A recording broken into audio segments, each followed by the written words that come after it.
नमस्ते। आज हम एक बहुत ही दिलचस्प टॉपिक पर बात करने वाले हैं, वेयरहाउस की परफॉर्मेंस। अब ये सुनने में शायद थोड़ा टेक्निकल लगे, पर सोचिए, ये हमारी रोजमर्रा की जिंदगी का वो हिस्सा है जो दिखाई तो नहीं देता, लेकिन है बहुत जरूरी। तो चलिए, आज इस दुनिया के अंदर झांक कर देखते हैं। अच्छा, कभी ऐसा हुआ है कि किसी पैकेज का बेसब्र से इंतजार हो और वो लेट हो जाए? या फिर बॉक्स खोला और अंदर कुछ और ही निकला? बड़ा फ्रस्ट्रेटिंग लगता है ना? असल में इस सब की जड़ें उस जगह होती हैं जिसके बारे में हम ज्यादा सोचते नहीं। एक वेयरहाउस जो एक ब्लैक बॉक्स की तरह काम करता है। ये जो छोटी छोटी दिक्कतें हमें महसूस होती है ना, ये तो सिर्फ ऊपर ऊपर की बात है। ये असल में वेयरहाउस के अंदर चल रही बड़ी समस्याओं के सिर्फ लक्षण हैं। और इन समस्याओं की एक छिपी हुई लागत होती है जो सीधा बिजनेस पर असर डालती है। तो जब किसी वेयरहाउस को ठीक से मॉनिटर नहीं किया जाता तो होता क्या है? सीधी सी बात है, उसे चलाने का खर्चा बढ़ जाता है, सामान खोने लगता है या उसकी गिनती में गड़बड़ हो जाती है। काम करने की रफ्तार यानी प्रोडक्टिविटी गिर जाती है और इसका सबसे बड़ा नतीजा नाखुश कस्टमर्स। तो सवाल ये उठता है कि इस ब्लैक बॉक्स के अंदर रोशनी डाली कैसे जाए?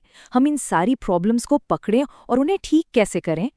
इसका जवाब है KPIs यानी की परफॉर्मेंस इंडिकेटर्स। अब ये है क्या? देखिए, ये कुछ ऐसे नंबर्स होते हैं, ऐसी वैल्यूज होती हैं जिन्हें हम नाप सकते हैं। ये हमें बताते हैं कि कोई वेयरहाउस अपने ज़रूरी टारगेट्स को पूरा करने में कितना अच्छा काम कर रहा है। इसे ऐसे समझिए कि ये वेयरहाउस की हेल्थ रिपोर्ट जैसा है, एक तरह का डायग्नोस्टिक टूल। और इसका फर्क तो देखिए, जमीन आसमान का है। बिना केपीआईज के सब कुछ अंधेरे में चलता है। कोई ट्रैकिंग नहीं, सुधार का कोई तरीका नहीं और किसी की कोई जवाबदेही नहीं। लेकिन जैसे ही केपीआईज आते हैं, परफॉर्मेंस शीशे की तरह साफ हो जाती है, फैसले लेना आसान हो जाता है और काम की रफ्तार अपने आप बढ़ जाती है। चलिए, अब इसे और अच्छे से समझते हैं। हम एक ऑर्डर की पूरी जर्नी को फॉलो करेंगे और देखेंगे कि अलग-अलग केपीआईज कैसे और कहाँ काम आते हैं। वेयरहाउस केपीआईज की कई कैटेगरीज होती हैं, जैसे कि प्रोडक्टिविटी, एक्यूरेसी, इन्वेंट्री, कॉस्ट और सर्विस। आज हम समझने के लिए प्रोडक्टिविटी और एक्यूरेसी पर खास ध्यान देंगे। तो सबसे पहले बात करते हैं प्रोडक्टिविटी की। इसका मतलब बहुत सिंपल है, वेयरहाउस के अंदर चीजें कितनी तेजी से मूव कर रही हैं। यहाँ एक बहुत अच्छा उदाहरण है।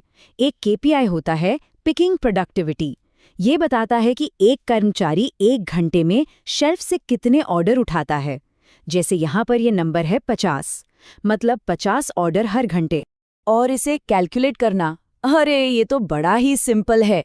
बस जितने कुल ऑर्डर उठाए गए उसे काम के कुल घंटों से डिवाइड कर दीजिए। जैसे अगर 10 घंटे में 500 ऑर्डर उठाए तो सीधा सीधा हिसाब है 50 ऑर्डर प्रति घंटा। देखिए, सबसे अच्छी बात यही है कि इसे ट्रैक करना कितना आसान है। अच्छा, रफ्तार तो बहुत जरूरी है, लेकिन क्या वो काफी है? नहीं। अब बात करते हैं एक्यूरेसी की। मतलब काम तेजी से तो हो, पर सही भी तो होना चाहिए, है कि नहीं? यहाँ एक्यूरेसी का एक बहुत ही जरूरी केपीआई है, ऑर्डर एक्यूरेसी।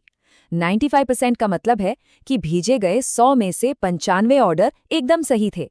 अब सुनने में तो ये काफी अच्छा लगता है, लेकिन इसका दूसरा मतलब ये भी है कि 5% ऑर्डर गलत थे।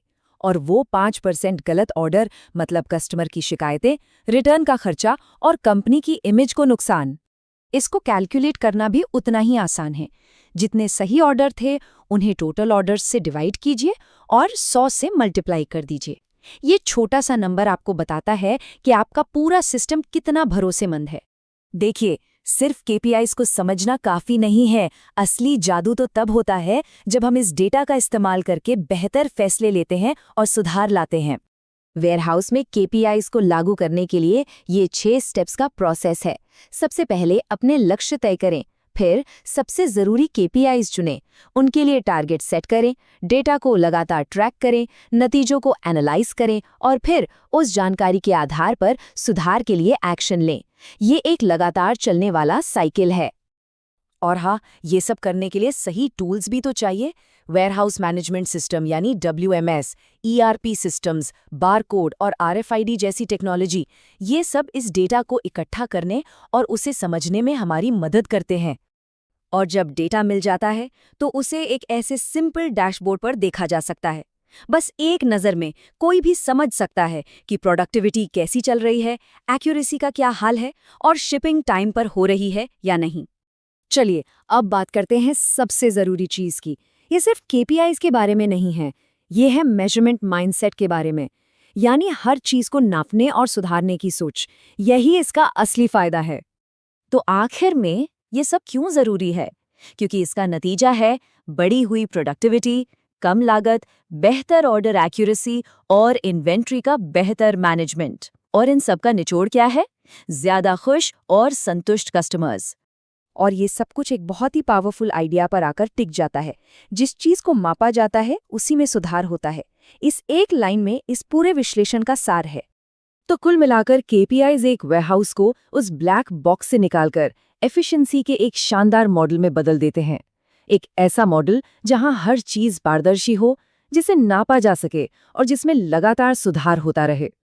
और जाते जाते एक सवाल छोड़ जाते हैं, हमारे अपने काम या जिंदगी में ऐसे कौन से सिस्टम्स हैं जिन्हें अगर बेहतर तरीके से मापा जाए तो पूरी तरह से बदला जा सकता है?